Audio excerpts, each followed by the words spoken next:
Parents को ही मानती हूँ, जिन्होंने मुझे स्टार्टिंग से सपोर्ट किया और हर चीज़ में हेल्प की उन्होंने, तो मेरे पेरेंट्स ही हैं। पेरेंट्स के अलावा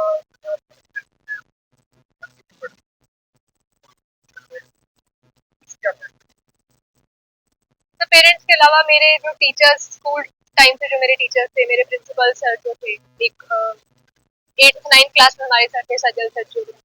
उन्होंने मुझे थ्रू आउट द जर्नी हमेशा मोटिवेट किया है।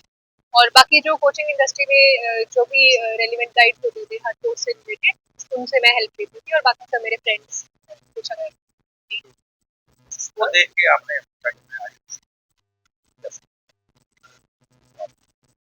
सर एज सच कोई स्टार्टिंग में मेरा रोल मॉडल नहीं था यूपीएससी के लिए, मेरे टीचर्स ने मुझे इस चीज़ के लिए मोटिवेट किया था। बट फर्दर इस जर्नी में जब मैंने देखा कि जो आईएएस ऑफिसर्स होते हैं या जो सिविल सर्वेंट्स होते हैं वो किस स्केल का इम्पैक्ट क्रिएट कर सकते हैं सोसाइटी, कैसे एम्पावर कर सकते हैं सोसाइटी को, तो वो चीज़ एक कॉन्टिन्यूस मोटिवेशन है। सर सबसे तो मेरे पेरेंट्स और जो टीचर्स थे उन्होंने ही स्टार्टिंग से मेरे अंदर एक विश्वास ये रखा था कि मैं स्टडीज में अच्छी हूँ तो मैं कर सकती हूँ उस चीज़ को, तो उसी चीज़ को कैरी फॉरवर्ड किया है। इसके अलावा नहीं सर, मेरा मेन टारगेट यूपीएससी का ही है, बट एज अ बैकअप मैंने अभी जैसे मास्टर्स ऑफ लॉ किया है तो उसमें जेआरएफ मेरा क्लियर हो गया, तो वो एक एज अ बैकअप ऑप्शन मैंने सेकंड अटेम्प्ट के बाद द फ्यूचर प्लानिंग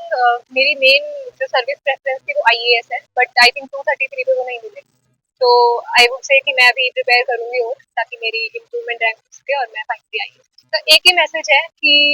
अगर आपको मौका मिल रहा है पढ़ने का और खुद को प्रूव करने का, तो उस चीज़ को वेस्ट मत होने दो और खुद पे बिलीव रखो और ये ट्राई करो कि हम कल से बेहतर अपना आज का दिन यूटिलाइज कर सकते। तक कमाने के बहुत जरिए हैं, जैसे मैंने लॉ किया है तो उसमें आप लिटिगेशन में जाइए, कॉर्पोरेट में जाइए, वहाँ पे आपको बहुत मतलब बहुत लार्ज स्केल पे आपको पैसा मिलेगा। बट जो सिविल सर्विसेज है वो अपार्ट फ्रॉम मनी आपको एक प्लेटफॉर्म देते हैं जहाँ पे आप सोशल इम्पैक्ट क्रिएट कर सकते हो और आप लोगों को एम्पावर कर सकते हो। जो आपके पास खुद के पास कोई वैल्यू है वो आप दूसरों को इम्पार्ट कर सकते हो और उस चीज़ को यूज करके सोसाइटी में इम्पैक्ट करते हो, तो वो आगे प्लान क्या है आपका? आप क्या आगे कितना आगे बढ़ना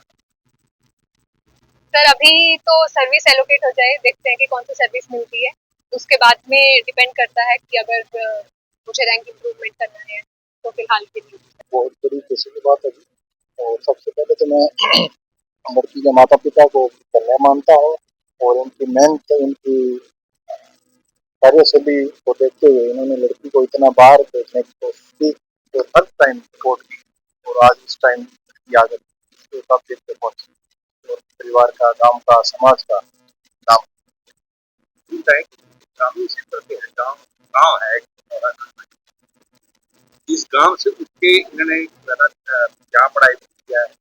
बाहर भी पढ़ाई की है, कैसे लगता है आपको ग्रामीण क्षेत्र के लोग इतना आगे निकल रहे हैं? कैसा लगता है? क्षेत्र का इसका क्या बड़े भाई प्रेम की बात बताऊं तो आपको ये जमींदार है तो इनकी माता जी हाउस वाइफ है और लड़की को इतना बार दिल्ली भेजना, तो इनकी दो लड़कियां और है विजयलक्ष्मी के बाद में, वो भी इसी लाइन पे चल रही है और चंडीगढ़ पढ़ रही है। और हम तो ये दुआ करते हैं जिस हिसाब से विजयलक्ष्मी ने ये हासिल किया,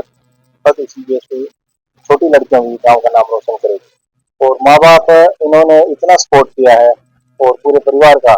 बहुत सपोर्ट रहा है।